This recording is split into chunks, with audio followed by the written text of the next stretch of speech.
Hi guys. So this has been a little bit of a rough week, so I haven't put anything on till today. But I wanted to show finished object and 3 whips that I've got going on. 3 works in progress. So I've got my socks that I started last week, or that I showed. Um, this is just regular. It's called light camouflage in RedHeart Comfort, which I had bought on Amazon. It might be in your Walmart or wherever you might buy RedHeart Comfort yarn, but it's just a basic acrylic yarn. And the socks were from Knitting Around by Elizabeth Zimmerman.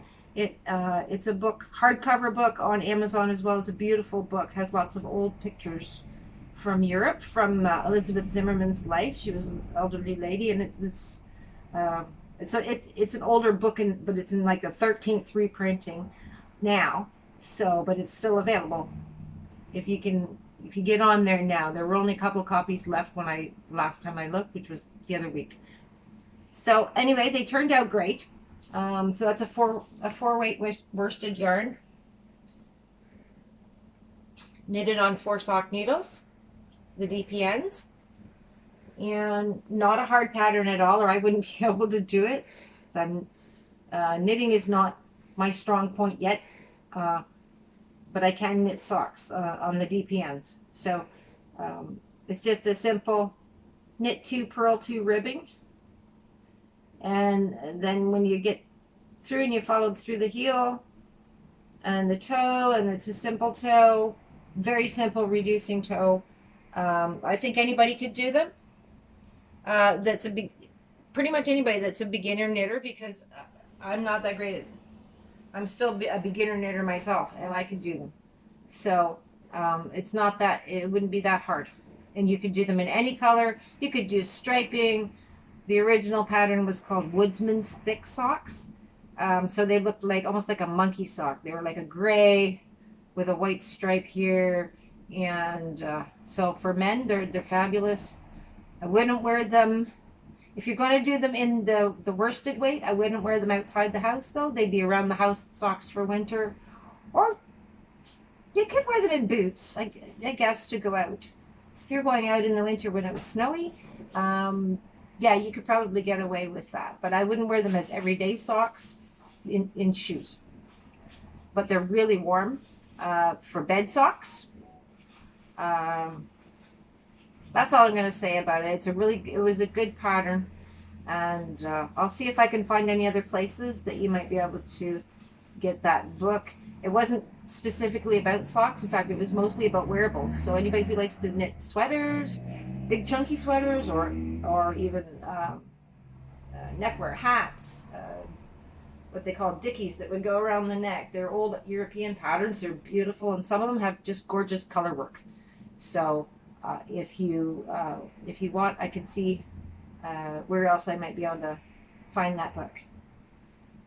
And so that was that part of it.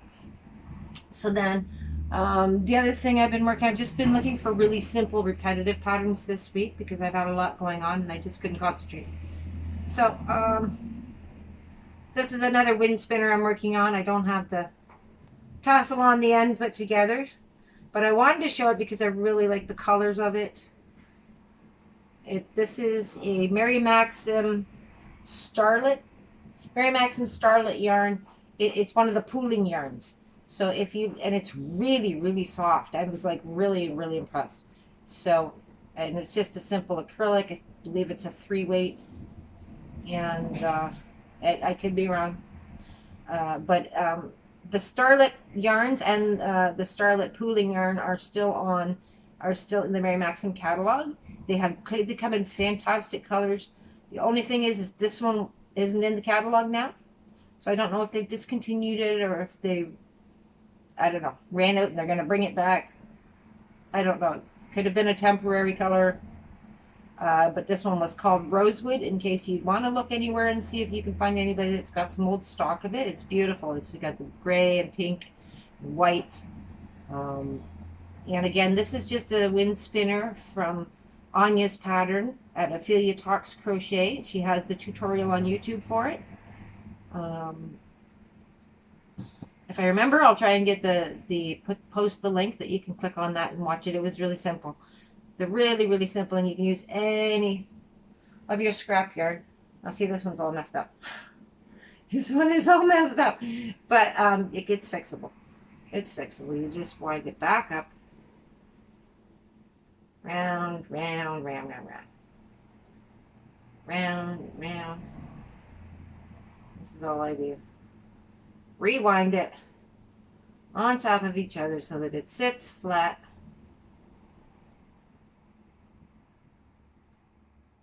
All the way around.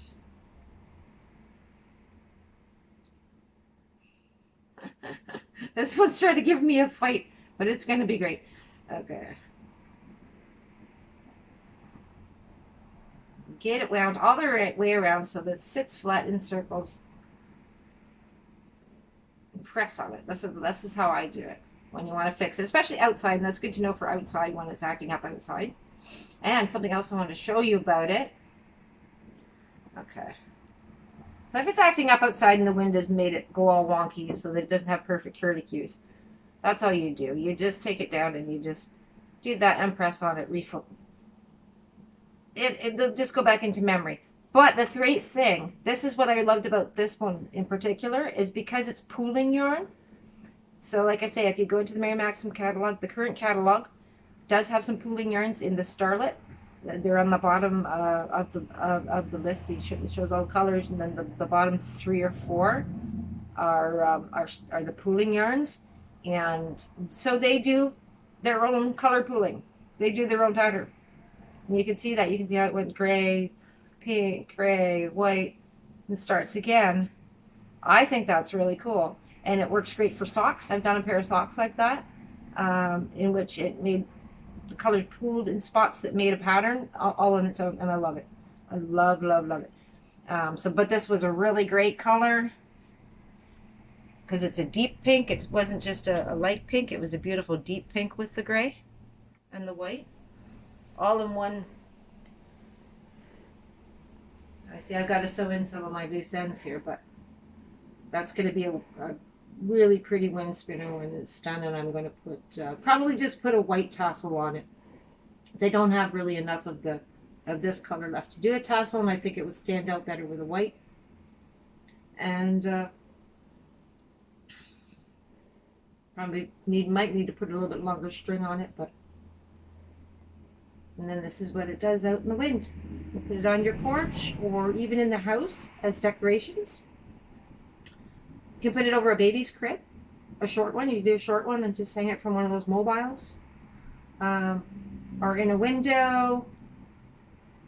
I think for the holidays, if anybody does holidays, you could do them in any color. You can get yarns in all the holiday colors now.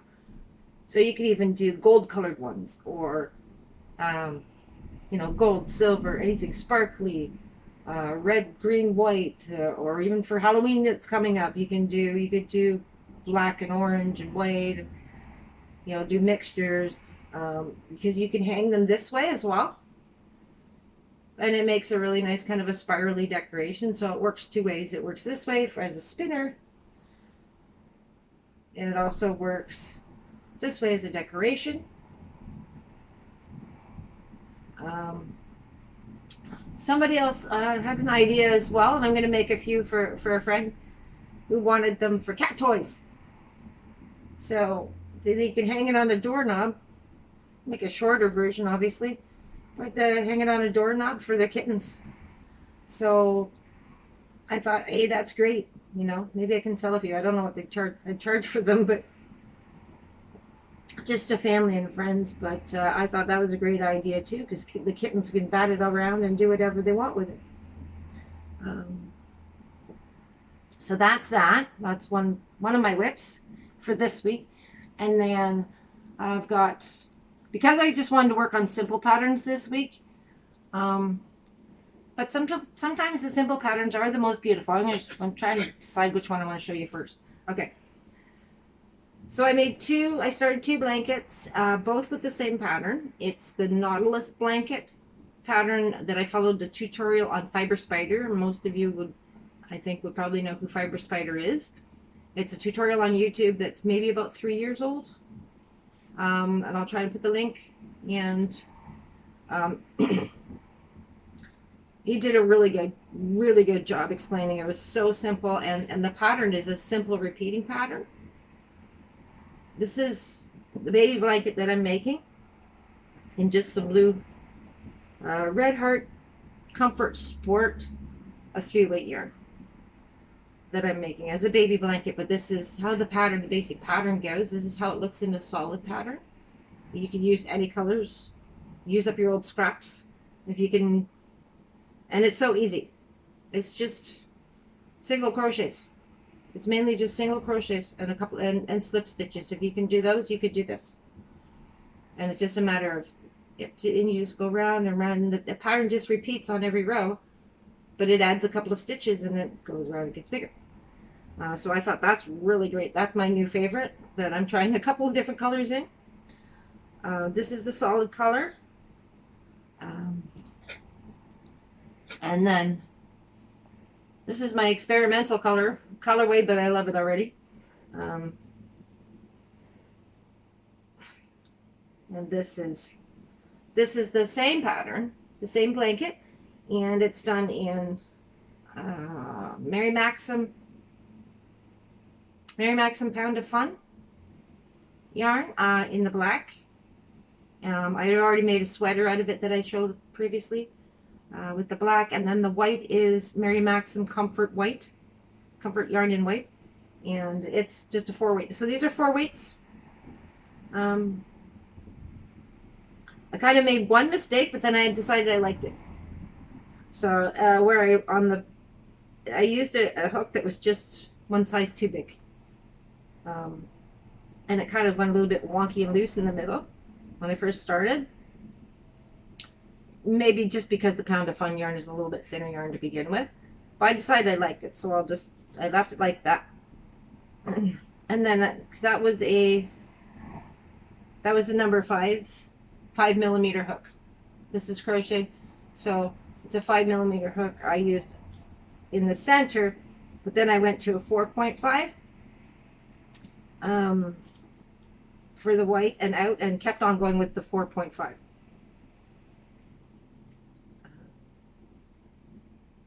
So that works. I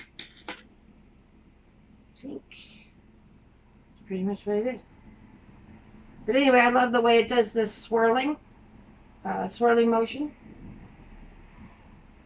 And the great thing about it, and it's got those little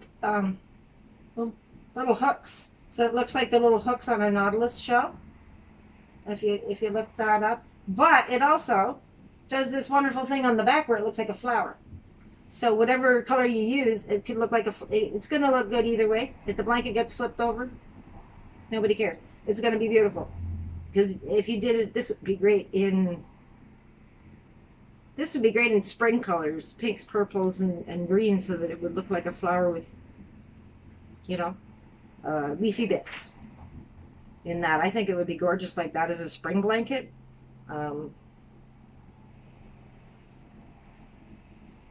So that one I'm making for a family member, and that's my new favorite. But again, it's a Nautilus blanket. It's not Fiber Spider's own pattern, and he'll even say so, I think, in the tutorial. I don't believe it's his own pattern, but it is one that he was able to get the rights to use do the tutorial. However he worked that out, but anyway, yeah. So that's it, and that's all. So that's all I've been working on this week is these 2 blankets.